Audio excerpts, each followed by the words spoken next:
ওরে মা দক্ষিণী এ অভাগিনী এ সন্তানের নয়ন মোহনী গো ওরে মায়ের চরণের তলে দেশের ঠিকানা সেই মায়ের তোমরা কেহ দুঃখ দিও না সেই মায়ের তোমরা কেহ দুঃখ দিও না মা যখন পিটি যাবে লাগে গোসল দেয় আমার পর্দার আড়ালের মা খালা গো তোমাদের কোনো সম্মান ছিল না রে মা ওই জামিলার মা ডাল দিয়া বলে বিটি জামিলা রে ওরা বিটি জামিলা আমি তোর মা তোকে এতদিন আমি গোসল দিয়ে বিটি জীবনে কোনোদিন আমার ভিতরটা ফরফর করে না রে বিটি জীবনে কোনোদিন আমার কলেজা কাঁপে না ও বিটি বল আজকে তোর আব্বা তোর সাথে কি যেন ব্যবহার করবে রে বিটি বাবা যখন সুন্দর নতুন পোশাক পরাইয়া দিচ্ছে মা বলছে বিটি জামিলা রে এতদিন তো ভাবি নতুন পোশাক পরাই রে বিটি বিটিরে জীবনে কোনোদিন আমার কলেজায় আগুন জ্বলে না আজকে জানি আমার ভিতরটা কেন ধড়ফড় করে আমার ভিতরটা কেন কচকলজাটা ফাটে রে বিটি বিটি রে না জানি তোর সাথে তোর বাবা কি ব্যবহার করে সুন্দর পোশাক পরায়া বাবা টুক টুক টুক টুক করে নিয়েছে বাবার হাতে দিয়ে বলে প্রাণের স্বামী গো আপনি বাড়িতে ছিলেন না গো স্বামী আমার এই ছোট্ট কলেজার টুকরাটাকে আমার এই নয়নের পাড়াটাকে আমি পেটে নিয়ে কতটা কষ্ট করেছি গো স্বামী স্বামী গো আমার মেয়ের সাথে যেন আপনি কোনো অন্যায় করিয়েন না আমি মা সহ্য করতে পারবো না গো স্বামী স্বামীর হাতে দিয়ে দিল বাবা বাবা এই দায় হাতুর কালবি বিটির হাত কাটা ধরে বাবা টুক টুক করে বাড়ি থেকে বেরিয়ে যায় আর এমন সময়তে বা কাটা কবুতরের মতন বাবা উঠাতে করে ঘোরাঘুরি শুরু করে দিল কবি বলছেন ছেলে যদি কোথাও যায় আমার মনেতে শান্তি নাই কখন আসবে বাছা ফিরিয়া ছেলে যদি কোথাও যায় আমার মনেতে শান্তি নাই কখন আসবে বাছা ফিরিয়া কে ডাকবে আর যাবো মাই যদি মোর যাইরে চলে না খাইলে কে বলবে খাইস তুমি রে গ্রামবাসী একটু দাঁড়াও মাইরে দেখি নয়ন ভৈরা মাইরে দেখি রে গ্রামবাসী একটু দাঁড়াও মাইরে দেখি বাবা যাদের মা নাই যুবক তোমার মাকে তুমি কষ্ট দাও তোমার মার কোনো খোঁজ খবর নাও না ছেলে মেয়ে নিয়ে তুমি ব্যস্ত কিন্তু তোমার আব্বা জান তোমার মা কত কষ্ট করে যে তোমাকে মানুষ করেছে ভাই সেই বাপ মাকে কষ্ট দিও না বাপ মাকে কষ্ট দিয়ে যদি কোনো ব্যক্তি বড় বক্তা হয় বড় হাফিজ হয় আলিম হয় মুফতি হয় মুহাদ্দিস হয় মক্কা মদিনার ইমাম হইয়াও আল্লাহর জান্নাতে যাওয়া হবে না বাবা আল্লাহর জান্নাতে যাওয়া হবে না চলেন বাবা এই দাইহাতুল কালবি ওই বিটির সাথে নিজের কন্যা সন্তানের সাথে কি ব্যবহার করছে বাবারা আমার পর্দার আড়ালের মা খেলা গো শুনে যারা যারা তোর বেলা মা এই দুনিয়াটা কিছুই না রে মুনি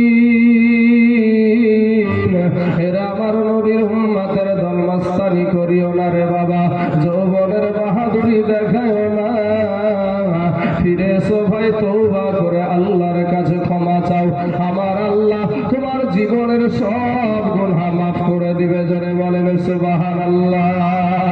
এ বাবারা, মা জননী কাটা কবুতরের মতন বাবা উঠানে পড়ে ঘোরাঘুরি আরম্ভ করে দিল। এদিকে দাইহাতুল কালবি ছোট্ট বিটি জামিলাকে বাবা সঙ্গে নিয়া রাস্তা দিয়ে চলছে বাবা, সুন্দর একটা রাস্তা দিয়ে চলতে চলতে হঠাৎ রাস্তাটা পাল্টায়া দিল, জংলার রাস্তা ধরেছে। ছোট্ট বেটি জামিলা বলে, আব্বু গো, তুমি না বললে আমাকে দাওয়াত খাওয়াইতে নিয়ে যাবা, কেন এত সুন্দর রাস্তা রেখে তুমি জংলার রাস্তা ধরলা গো আব্বু? বিটিকে মিথ্যা কথা বলে বাবা জংলার মাঝখানে নিয়ে চলে গেল। জংলার মাঝখানে নিয়ে যাওয়ার পরে ছোট্ট বিটি জামিলাকে বাবা পাশে দাঁড় করে রেখে দিয়া ওই বাবা দাইহাতুল কালবি আপনার মাটি সরাতে আরম্ভ করে দিল, পাথর সরাতে আরম্ভ করে দিল। এবার ছোট্ট বিটি জামিলা বলছে, আব্বু গো, কেন তুমি এখানে গর্ত খুঁড়ছো গো আব্বু? আব্বু গো, কেন তুমি এই জায়গাটাই এইভাবে গর্ত খুঁড়ছো? তুমি না বললে আমাকে দাওয়াত খাওয়াইতে নিয়ে যাবা, তুমি না বললে আমাকে ভালো মন্দ খাওয়াইতে নিয়ে যাবা, আব্বু গো, এই জঙ্গলার মাঝে এসে কেন তুমি গর্ত খুঁড়তে ব্যস্ত হয়ে গেলা? বাবা রে, ছোট্ট বিটি তো আর জানে না তার জন্য ওখানে কবর খোঁড়া হচ্ছে, এটা তো আর জানে না বাবা। আস্তে আস্তে আপনার যখন ওই দাইহাতুল কালবির শরীর দিয়া বাবা ঘাম বেরিয়ে যাচ্ছে, ছোট্ট বেটি জামিলা নিজের শরীরের জামা দিয়া বাবা বাপের শরীরের ঘাম গুলা গোছায়া দিচ্ছে রে বাপ। কারণ দেখবেন গো, আমাদের সমাজে মেয়েরা বেশি আব্বাকে ভালোবাসে আর ছেলেরা বেশি মাকে ভালোবাসে। মেয়েরা যদি আব্বু বলে ডাক দেয়, বাপের কলেজা ঠান্ডা হয়ে যায়। ও মুসলমান, দাইহাতুল কালবিকে বলছে, আব্বু গো, তোমার যে শরীর দিয়া ঘাম বেরিয়ে যাচ্ছে গো আব্বু, আব্বু গো, কেন তুমি এই কষ্ট করছো গো আব্বু? আব্বু গো, তোমাকে কষ্ট করতে হবে না, চলো আমরা দাওয়াত খাইতে যাই। দাইহাতুল কালবি বাবা কোনো কথা বলে না, কোনো আওয়াজ করে না। যখন গর্ত খোঁড়া হয়ে গেল, গর্ত থেকে উপরে উঠে এসে বাবা একটা ধাক্কা মেরে ওই আপনার জামিলাকে গর্তের ভিতরে ফেলাইয়া দিয়েছে। জামিলা গর্তের ভিতরে তাক পড়ে থেকে বাবা বাবা নজরে শুধু তাকাইয়া থাকে। কি বলবো বাবা, বুকের ভিতরে একেবারে তালা লেগে গেছে। ছোট্ট বিটির ভিতরটা বাবা ফেটে যায়, মুখ দিয়ার কথা বের হয় না। এই করতে করতে একটা সময় আব্বা গো বলে কেঁদে উঠলো বাবা রে, ডাক দিয়া বলে, আব্বু, আব্বু গো, তুমি কেন আমাকে এইভাবে গর্তে ফালাইয়া দিলে? আব্বু গো, তুমি না বললে আমাকে দাওয়াত খাওয়াইতে নিয়ে যাবা? আব্বু গো, তাড়াতাড়ি আমাকে এই গর্ত থেকে উঠাও গো আব্বু, আব্বু গো, আমাকে একটু গর্ত থেকে উঠাও, আমার বড় ভয় লাগছে, আমার বড় ভয় লাগে গো আব্বু, গর্ত থেকে আমাকে উঠাও গো আব্বু, আমাকে তুমি মারিও না। ছোট্ট ছেলে বাবা, ওই ছোট্ট বিটিটার ভিতরটা কেমন হচ্ছে রে বাবা। ও বাবাজি, আমাদেরকে যদি আমরা নিজেরা একটা কবর খুঁড়ে আমাদের মতন মানুষকে যদি কবরে ফেলাইয়া দেয়, আর যদি সবাই বলে যে একে মাটি চাপা দিয়ে দাও, ভিতরটা আপনার আমার কেমন হবে বলেন তো একটা বার বাবা। সোনা মালিকেরা রে, ওরা আমার মা খালা, এই দুনিয়াটা কিছুই না রে মা, এই দুনিয়াটা কিছুই না। ও মা খালারা, ফিরে আসেন, তওবা করে আল্লাহর কাছে ক্ষমা চান। আমার আল্লাহ আপনার জীবনের সব গুনাহ মাফ করে দিবে।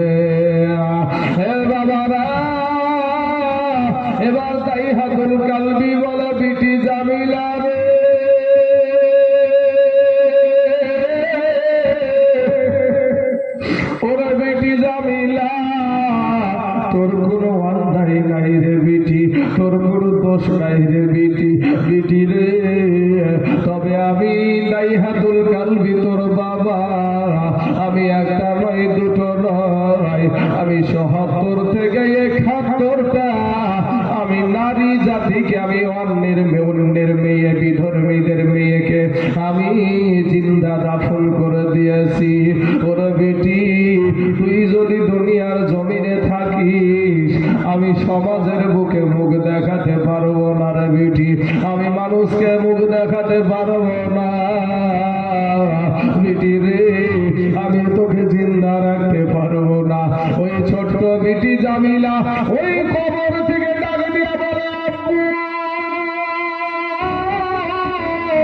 আপু রে, দুনিয়ার কেউ জানবে না, দুনিয়ার কেউ দেখবে না গো আব্বু, আব্বু গো তুমি আমাকে মারিও না, আমি জীবনে কোনোদিন আমি তোমার বাড়িতে পা রাখবো না গো আব্বু, আব্বু আমি রাস্তায় রাস্তায় ভিক্ষা করে খাবো, আব্বু গো আমি তোমার বাড়িতে জীবনে পা দিব না, আব্বু গো তুমি আমাকে মারিও না, আব্বু গো আমাকে তুমি মারিও না, আমি দুনিয়ার কিছু দেখি নাই গো আব্বু, আমার কোনো সাধ পূরণ হয় নাই গো আব্বু, আব্বু গো তুমি আমাকে মারিও না বাবা গো। ওই দাইহাতুল কালবির দিলে কোনো মায়া ছিল না, দয়া ছিল না মা গো, আপনাদের কোনো সম্মান ছিল না রে মা, এটা পাথর উঁচা করে ও বাবা ওই দাইহাতুল কালবি বিটির বুক সোজা করে বাবা মেরে দিল, বিটির জালি বুক খানা, কচি বুক খানা জামিলা ভেঙে চুরমার হয়ে গেল বাবা, বাবা গো রক্তের সাথে যেন আওয়াজ আসছে, আব্বু গো তুমি আমাকে মারিও না, তুমি আমাকে মারিও না। বিটির বাবা চেহারা কানা, সাথে সাথে তার দেহ থেকে প্রাণ পাখিটা বিদায় নিয়ে নিল, সবাই পড়েন ইন্না লিল্লাহি ওয়া ইন্না ইলাইহি রাজিউন। আমার মা খালা গো, এবার সুন্দর করে ঢেকে দেয়া বাবা, ওই দাইহাতুল কালবি চলে আসে, পেছন থেকে যেন কে আওয়াজ দেয়, আব্বু গো তুমি আমাকে মারিও না। হে মুসলমান বাবা গো, ও মা খালারা, এইভাবে তোমাদেরকে জিন্দা দাফন করা হতো রে মা, এইভাবে তোমাদেরকে কোনো সম্মান দেওয়া হতো না, তোমাদেরকে কোনো ইজ্জত দেওয়া হতো না, তোমাদেরকে এই সম্মানের জায়গায় বসায় আছে আমার দয়ার নবী, জোরে বলেন সুবহানাল্লাহ। পর্দাকে তো গোপাল জর্দা বানিয়ে ফেলেছে আমাদের সমাজে, যেমনি ভাবে নামাজ ফরজ, যেমনি ভাবে রোজা ফরজ, অমনি ভাবে মহিলাদের জন্য পর্দা করা ফরজ, জোরে বলেন সুবহানাল্লাহ। আজ সেই নারীরা কত অধঃপতন আমাদের সমাজে বাবাজি, মহিলাদেরকে জাহিলিয়াতের যুগে এদের কোনো সম্মান ছিল না, ইজ্জত ছিল না, এদেরকে উলুঙ্গা করে নাচানো হতো, মহিলাদেরকে জিন্দা দাফন করা হতো, মহিলাদেরকে হাটে বেচা কেনা করা হতো, সেই গর্ত থেকে, সেই নর্দমা থেকে উঠায়া আমার আল্লাহর নবী দো জাহানের বাদশাহ সম্মানের জায়গায় বসায়া দিয়েছে, জোরে বলেন সুবহানাল্লাহ। অথচ সেই নবীর কথা মানতে রাজি না। যাই হোক বাবাজি, আপনাদের এলাকায় আমি নতুন, বীরভূম জেলায় অনেক জায়গাতে এসেছি, তবে এই জায়গাতে এই আশপাশে আসিছি বলে মনে হয়েছে না আমার। তো বাবা, আমার মায়েদের কথা যেটি বলছিলাম, মা তোমাদেরকে আমি তোমাদের সন্তানের মতন, আমি যে কথাটা বলছি, মহিলাদেরকে সম্মান দেওয়া হতো না, মহিলাদেরকে যে জিন্দা দাফন করা হতো, একটু আলোচনা করি বাবা। নবী একদিন ওয়াজ করছেন, বায়ান করছেন যে তোমরা তোমাদের সন্তানকে কতল করিও না।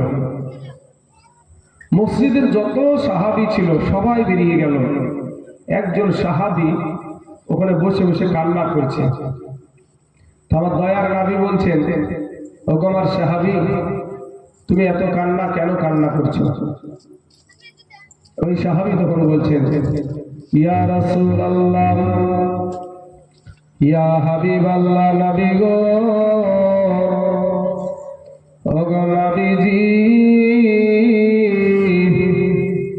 আপনি এমন একটা ওয়াজ আপনি করেছেন, এমন একটা বায়ান আপনি করেছেন গো নবী, নবী গো, ওই কেসের আসামি হইলাম আমি নিজে। ইয়া রাসূলুল্লাহ, ইয়া হাবিবাল্লাহ, নবী গো, আমি একটা নয়, দুটো নয়, আমি ৭২টা নারীকে আমি জিন্দা দাফন করে দিয়েছি। ৭২টা নারীকে আমি জিন্দা দাফন করে দিয়েছি। ইয়া রাসূলুল্লাহ, ওই কেসের আসামি আমি নিজে। তারপরে ওই সাহাবী বলছেন, ইয়া রাসূলুল্লাহ, ইয়া হাবিবাল্লাহ, নবী গো, শেষের কন্যা সন্তানটা, শেষের মহিলাটা ছিল আমার নিজের ওরসজাত কন্যা, আমার নিজের বিটি ছিল। আমার নূর নবী, আমার দয়ার নবী বলছেন, আরে নিজের মেয়েকেও মানুষ মারতে পারে গো। ও গো আমার সাহাবী, একটাবার বলো গো, তোমার মেয়েটাকে, তোমার কন্যাটাকে, তোমার বিটিটাকে তুমি কেমন করে তাকে মারতে পারলে, একটাবার বয়ান করো। এবার বাবা ওই সাহাবী ডাক দিয়া বলছেন, ইয়া রাসূলুল্লাহ, ইয়া হাবিবাল্লাহ, নবী গো, আমি বিদেশ দেশ চলে যাব গো নবী, আমি বাণিজ্যের জন্য বাইরে চলে যাব গো নবী, নবী গো, আমার বিবির পেটে সন্তান, আর আমি যাব বাইরে ইনকাম করতে। আমার বিবিকে বলেছিলাম, বিবি রে, ওরা বিবি, তোমার পেটে আমি একটা সন্তান ছেড়ে যাচ্ছি গো বিবি, বিবি গো, যদি পুরুষ সন্তান হয় তাহলে তাকে সযত্নে দুনিয়াতে রেখে দিও, আর যদি কন্যা সন্তান হয় তাহলে তাকে সঙ্গে সঙ্গে মেরে ফেলো। বাবারা, আমার পর্দার আড়ালের মা খালা গো, এই দুনিয়াটা কিছুই না রে মা। এরা আমার যুবক ভাইয়েরা, মাস্তানি করিও না বাবা, যৌবনের বাহাদুরি দেখাইও না রে বাবা। কোন দিন জানি আজরাইল এসে হাজির, কবে জানি তুমি 3খানা কাফন নিয়া কবরে চইলা যাবারে বাবা। ও আমার মা খালা গো, কবে জানি আপনাকে 5খানা কাফন দিয়া কবরে রেখে দিয়া চলে আসবে। কেউ তোমার তালাশ করবে না, কেউ তোমার খোঁজ করবে না। কবরে কি অবস্থায় আছো, কবরে কি হালাতে আছো, মাসে কি একটা বছরে হয়তো তোমার কবরে কেউ তোমার সন্তানের গিয়া আল্লাহর দরবারে দোয়া করবে না। ও মা খালা গো, এবারে মহিলা বাবা যখন পেটে সন্তান 9 মাস হয়ে গেল, আস্তে আস্তে বাবা গো প্রসব বেদনা, সন্তান হওয়ার বেদনা উঠে পড়ল। একা করতে করতে বাবা সন্তান যখন দুনিয়ার জমিনে ভূমিষ্ঠ হয়ে গেল, মা জননী নজর করে দেখছে রে মা, জননী তাকায়া দেখে তার পেটের সন্তানটা পুরুষ সন্তান হয় না,